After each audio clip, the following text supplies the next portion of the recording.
The EJH British cars, so we'll get the carburetors in, and I guess it's time to plumb in the fuel tank.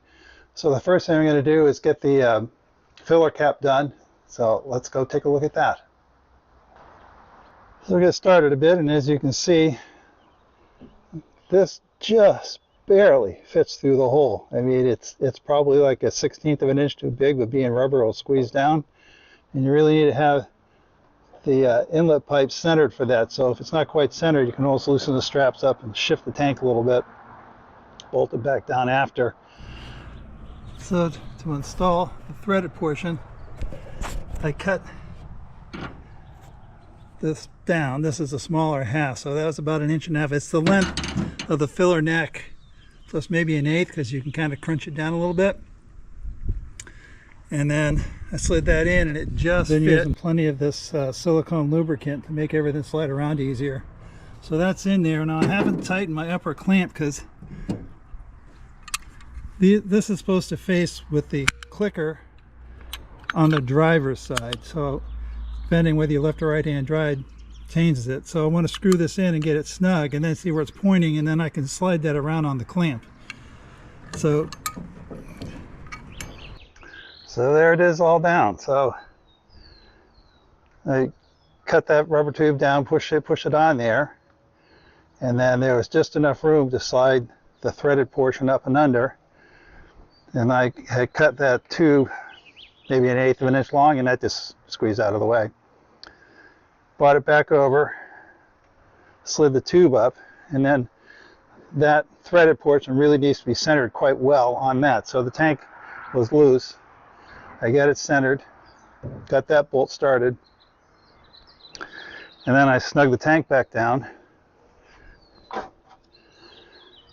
And then also I cut a paper washer to go underneath the escutcheon plate. I didn't see one didn't come with it, and I didn't see any on the web when I ordered the parts. That was quite a while ago, but it just seemed like it should, and it's easy enough, just a piece of fairly heavy gasket material and a pair of scissors, you know. And then it took a couple of times to get this so that this points that way and this is tight. So I think that's good. So now we need to go underneath and start running the line forward to the fuel pump. The line is 5/16, and it takes the bubble flare to fit into this. This is the shutoff valve, so you can clean the fuel filter and not have gas draining out of the tank. And it gets an acorn type nut. Well, I mean, this is a line nut. I mean, it's not just a nut. And now that eventually will go on there like that. And this nut is, onto the side of the frame, there's a little fork welded on, and that goes on there, and that's what holds this, and it's all down by where the oil filter's at.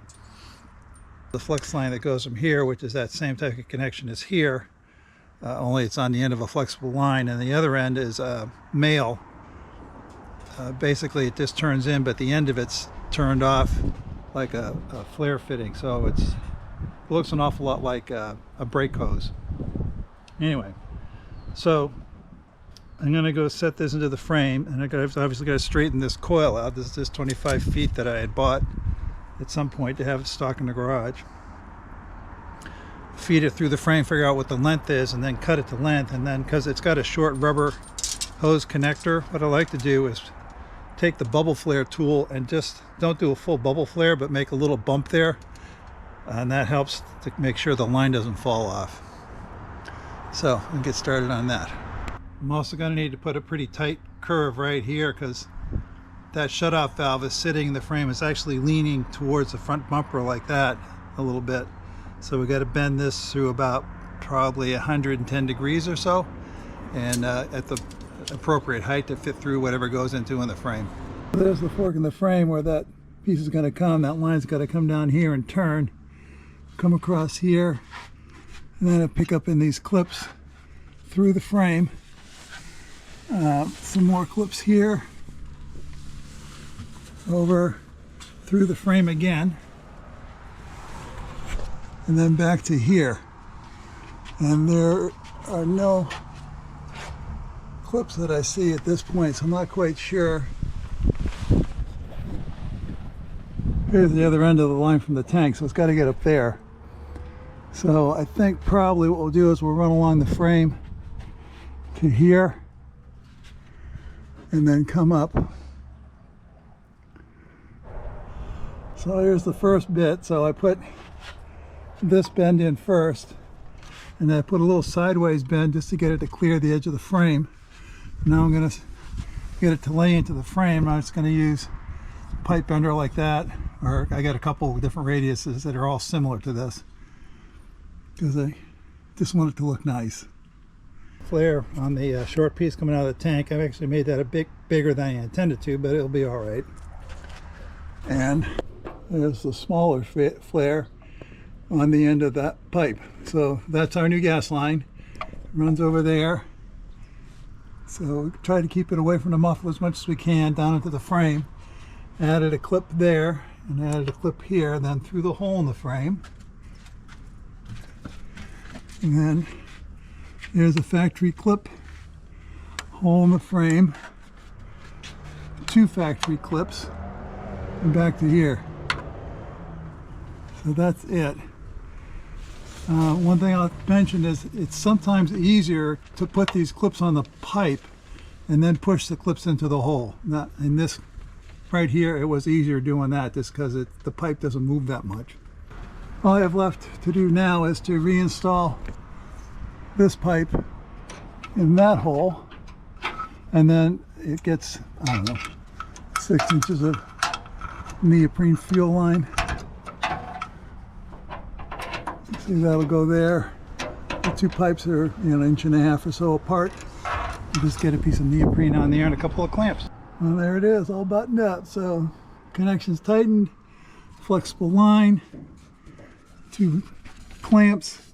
It's not going to hit the rear end. It's well above the muffler, tied to the frame. So I went through there, a couple of the bends that were tight enough that they were starting to flatten out a little bit, so I squeezed them round again with a pair of channel locks. And all I have left to do is to make this connection up here. And I can't tighten this until I make that one. Well, I hope you enjoyed all that. It actually took quite a bit of time. I think I spent about 4 hours a day and an hour or 2 the other day. It's just to mount the gas cap and run the gas line. It's surprising how time gets burnt up.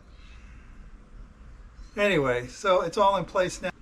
I finally got to tighten up the oil cooler lines, and I got to install an oil filter. I mean, it's like a piece of normal work on that car instead of like replacing the bottom 4 inches of the whole freaking car. Anyway, don't forget to like, subscribe, share, and comment, and we'll see you next time.